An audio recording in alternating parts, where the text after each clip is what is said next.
E aí, galera, agora aquele momento solene da resenha, aquele bate-papo que a gente vai ter com vocês, né? Vai ter com vocês a respeito desses duelos históricos, né? Só teve título na parada, né? Pô, teve título do Rio São Paulo, título do Brasileiro, título de amistoso, só teve título na parada. Não, e título para os dois, né? O Santos toma de 9-2 e é campeão paulista depois. Exatamente. Como o Marcelo lembrou, né? Eu acho que foi você que lembrou, títulos mundiais, né? Quer dizer, o Botafogo é o único campeão, tetracampeão mundial do Rio São Paulo, o Botafogo também é o único campeão. Time do mundo, tetracampeão carioca. Disso aí. Do mundo, é isso aí. Muito... PSG, nada disso. Barcelona, Real Madrid. Muito maneiro. O 95 é bem legal, porque todos nós já estávamos aqui presentes, eu acho que já pesquisávamos juntos, né? Inclusive, bem lembrado. Lembrado, Nahal. Então, cara, muito legal. O Marcelo falou que não teve condições morais e condições físicas de ir no Botafogo Cruzeiro, mas no Botafogo Santos você foi? Não fui, não. Também não foi? Proibido, Porra, eu fui, cara. Aconselhado. O médico era meu amigo há décadas também, né? Eu fui contra o Cruzeiro e fui contra... Teve uma vez que eu passei mal no Maracanã, por isso que ele ficou com medo. Eu fui contra o Cruzeiro e contra o Santos. Você foi, Nahal? Eu fui contra o Cruzeiro, eu e meu pai. Perrengue, hein? Foi perrengue, cara. Contra o Cruzeiro foi perrengue, cara. Eu me lembro que foi um jogo tenso, cara, porque o gol saísse e já era, mano. Era complicado. Mas, E aí teve, domingo, como o Marcelo lembrou, né? Com aquele resultado atípico, total. Ninguém estava contando. O Fluminense estava vindo bem pra caramba, tomar de cima, ganhar. Passou o carro no Santos. Rapaz, esqueci de falar durante a. Cara, eu tinha que cobrar a caixa de cerveja do Joaquim, rapaz.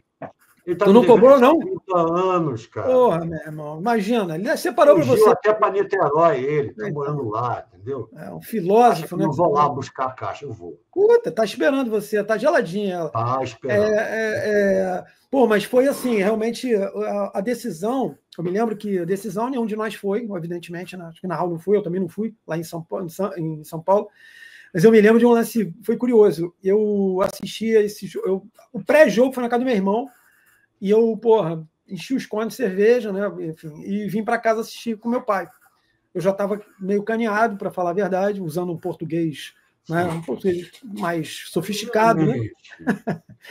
E eu me lembro que aquilo segurou a onda, né, cara? Porque o Marcelo foi um pouco... Ele foi simpático, porque o final do jogo foi bem intenso, cara. Foi bem intenso. Eu me lembro quando focalizou no Autuori, ele tremia aqui assim. Isso. E lembrar, né, Marcelo, a atuação extraordinária do Wagner, né, cara? O Wagner no segundo tempo. Wagner, o Gotardo e o Gonçalves, a zaga.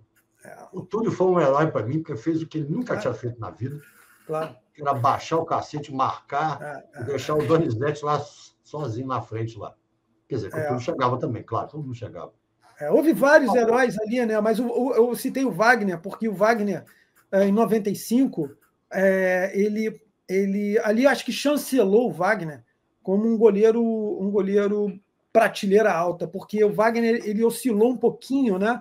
Na carreira, a trajetória dele no Botafogo no início. Até nesse brasileiro, contra o Cruzeiro, que ele tomou de 5-3 lá na primeira fase, ele andou falhando. O Wagner era um cara que todo jogo decisivo ele se agigantava. Pois é, mas assim, esse jogo em específico foi a chancela, foi o carimbo, né? Foi o carimbo dele, falou assim, o Botafogo tem um goleiro que merece ser destacado. E aí, como você bem lembrou, em 97, né, na final do Carioca com o Vasco, ele pega pra caramba também. Porra, o Wagner era um goleiro que é o seguinte, essa é a minha visão, né? O Wagner era um goleiro, na minha opinião, absolutamente intuitivo. O reflexo do Wagner era uma coisa impressionante, assim, chute de perto. E essa defesa que ele faz no chute do Giovani, com a galera embaixo, cara, passa por baixo da perna, ele vai no pé da trave, cara, no pé. Vocês lembram do que o Moisés falou? Acho que foi o Moisés que vira para ele e fala assim, cara, Agora a gente é campeão, meu irmão. Um negócio desse, né? Que é o cara, bicho. Foi mesmo. A grande figura da final foi o Wagner. A zaga também, o Gotardo. Demais. Não, e você... muito mesmo. Você citou o Túlio. Realmente o Túlio foi... Até hoje ele é lembrado pelos companheiros em relação ao que ele fez nesse jogo. Né? Muita gente sempre falou assim, o Túlio individualista e tal, não sei o quê, mas partiu não marca, né? Não marca ninguém. Beleza, mas partiu dele. Os próprios companheiros falam isso. Não, o Túlio falou assim, Donizete, eu vou ser o Donizete e você vai ser o Túlio. Né? Foi muito maneiro. Foi muito legal, realmente, a atitude dele. Tomou até amarelo o Túlio. Exato. E, Marcelo, reforçando isso que você falou do Túlio, é lógico que é uma brincadeira, né? Que, em relação ao lance do gol do Túlio, porque nós somos torcedores, evidentemente, claro, mas nós somos historiadores. Aqui a gente leva a gente brinca muito e tal, mas o troço é sério, né? Mas o Túlio, na minha opinião, assim, é o cara, o centroavante. Tem caras que dentro da área realmente são impressionantes. O Romário, indiscutível, né? Mas o Túlio, quando a bola desviava em alguém, a bola só ia para ele, cara. Era inacreditável. Ia para ele. Esse gol o gol que ele faz, o segundo, né? O segundo gol do Botafogo contra o Santos aqui, que é o desvio de cabeça do Donizete. Eu estava lá e justamente eu estava na lateral. Ainda. Exato. E arrumou para ele. E ele do lado da trave, irmão.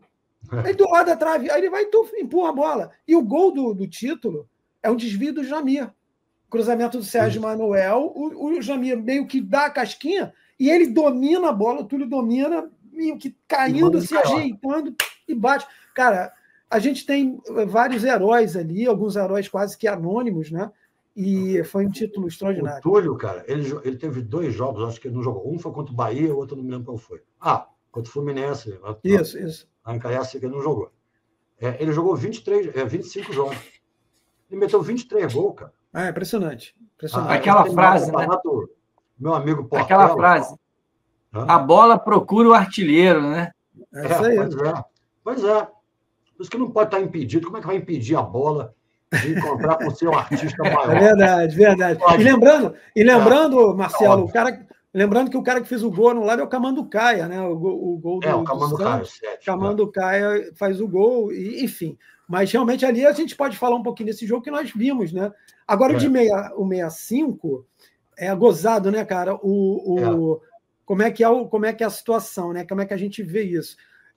Esse jogo tem umas imagens, né, na internet, umas imagens do primeiro tempo. Do primeiro tempo completo. O cara que gravou deve ser Botafogo. Porque meteu os 3-0 lá com aquele golaço do Roberto Caramba, que era um garoto ainda. Né? E o segundo tempo ele não botou lá, não. Pois é, a gente tem. E interessante, o segundo gol, quer dizer, o segundo gol do Botafogo, mas que é o primeiro gol do Roberto, ele também comemora lá Pelé. Ele também vem comemorando. Que legal. Dando soco, Comum, né? O Jairzinho contra a Inglaterra. Só que tem um detalhe, né? O Pelé, entre aspas, imortalizou essa comemoração na Copa de 70, né? Ela foi meio que imortalizada na Copa de 70, com as imagens e tal. E a gente está fazendo uma parada de 1965. Quer dizer, o Pelé já meio que comemorava, assim, talvez fosse de fato uma homenagem até ao Pelé, mas eu acho que, pelo que eu vi de imagens de jogadores, muita gente comemorava meio que assim, mas só que o Pelé meio que imortaliza isso, né? Eu guardei aqui, Narral, você falou, eu até separei aqui, o nome do Safardana, do árbitro aqui, que é o Albino Zanferrari. Se você é parente do Albino Zanferrari, eu não vou falar o que eu gostaria, mas, enfim, foi esse Safardana que fez de tudo. E o Antônio Viug, que era o assistente... O Zanferrari era de São Paulo, o juiz de São Paulo e os bandeirinhas do Rio. O Antônio Viug, do Rio, pai do Aloysio Viug, que também foi árbitro aqui no Rio de Janeiro, né? Mas é legal, foi curioso isso, né? E foi realmente por acaso que a gente fez esse retrato de 30 anos, né? Realmente foi por acaso. E o Marcelo lembrou bem, vai fazer 30 anos agora em 25, vai que dá bom aí, né? A gente tem. Vai que dá bom, vai que acontece. Vamos ver amanhã, né? Vamos ver o que a gente faz amanhã, não é isso? Exato. E só lembrando também a questão envolvendo aí 1935, e eu vou reforçar isso, um dos objetivos do canal é a gente reverenciar grandes jogadores, né? E cada vez que o tempo vai ficando para trás, a tendência é que grandes personagens, não só do futebol, né, mas da história, fiquem para trás. E assim a gente não vai fazer, a gente não vai deixar que isso aconteça, e por isso que eu frisei até em relação, são 5 jogadores extraordinários na linha de ataque do Botafogo, mas o time inteiro tem jogadores impressionantes, né? O Martim Silveira, que eu já falei no episódio anterior do São Paulo, Canali, são jogadores maravilhosos, mas esse ataque, e é um negócio, até porque eu, modéstia à parte, quando eu joguei, na realidade eu não jogava, eu brincava, né, na frente, então assim, eu gosto muito de ataques, e esse ataque, o Botafogo foi impressionante a quantidade de grandes ataques que o Botafogo teve, de fato, não é porque papo de torcedor, não, de fato. Você pega ataques de 61, 62, 67, 68. O Marcelo fala de um jogo que é um ataque com 2 caras, Túlio e Donizete, que formaram uma dupla espetacular, né? 65, que o Narral cita um Garrincha já meio que, né, já, né, fim de carreira, tal, meio que, mas tinha Jairzinho, tinha Roberto, jogadores extraordinários. O Roberto, né? Jogou esse jogo na ponta esquerda, cara. Exato. E Jair estava começando a preparar para ser substituto do Garrincha, né? Porque o Garrincha ainda jogava de ponta, o Jairzinho meio que de ponta de lance e tal, e logo depois, quando o Garrincha sai, né, vai para o Corinthians, aí Jairzinho começa a migrar para a ponta direita. Mas aí eu frisei só rapidinho esse lance de 35, porque são realmente jogadores extraordinários. Certamente, vocês, amigos, já ouviram, obviamente, falar muitas vezes do Leônidas da Silva, do Carvalho Leite, talvez nem tanto do Patesco, que é um cara que eu insisto, o Patesco era extraordinário, e o Álvaro Marieta, que era um ponteiraço, que, para quem não sabe, o Álvaro estava na lista para 38, e ele teve um problema com o alistamento militar. E ali, na lista que foi feita do Ademar Pimenta, eles tinham que fazer uns cortes, e como o cara simplesmente não tinha apresentado o comprovante, né, de certificado de reservista, né, na época, ele acabou sendo limado. Mas era um ponteiraço, que tinha um probleminha com o balanço. Então era um ataque extraordinário e um ataque campeão. Né? O Leônidas da Silva. Mas esse específico foi campeão, né, porque foi o único título do Patesco, o título do Leônidas pelo Botafogo, do Russinho pelo Botafogo. Álvaro e Carvalho Leite ganharam um monte. Então, assim, galera, essa nossa resenha de hoje em relação a esses jogos, né, porque na realidade não foram só 3 jogos, a contextualização acabou trazendo várias lembranças de jogos maravilhosos. É isso, a gente sempre vai bater esse papinho, e quando as lives começarem, aí ninguém segura, porque vocês vão participar efetivamente dessas conversas, fazendo perguntas, observações, comentários, sugestões, enfim, críticas, mas a crítica sempre aquela crítica, né? Aquela crítica suave, com educação, aquela coisa toda. Rapaziada. A gente vai melhorar, né? Críticas que ajudam a melhorar, exatamente. Claro. Aquela famosa crítica construtiva, né? E não aquela destrutiva. Rapaziada, é isso. Mais uma vez, Botafogo História ontem, hoje e para sempre. Vamos pedir muito a sua importância. É muito importante isso, o seu like. Se inscreve no canal. Tá? Compartilha com o teu brother, teus amigos alvinegros, teus inimigos também, manda para o cara aprender, né? Aprender a cultura do futebol. Marcelo, já estou escutando barulho. Aperta o sininho e se inscreve, meu filho. Você vai receber coisa boa. Vai lá. Mete o dedo com vontade. Olha só, galera, é isso aí. Estamos juntos. Até o próximo Botafogo História. Ontem, hoje, para sempre. Vamos nessa. Fica bem, se cuida. Valeu.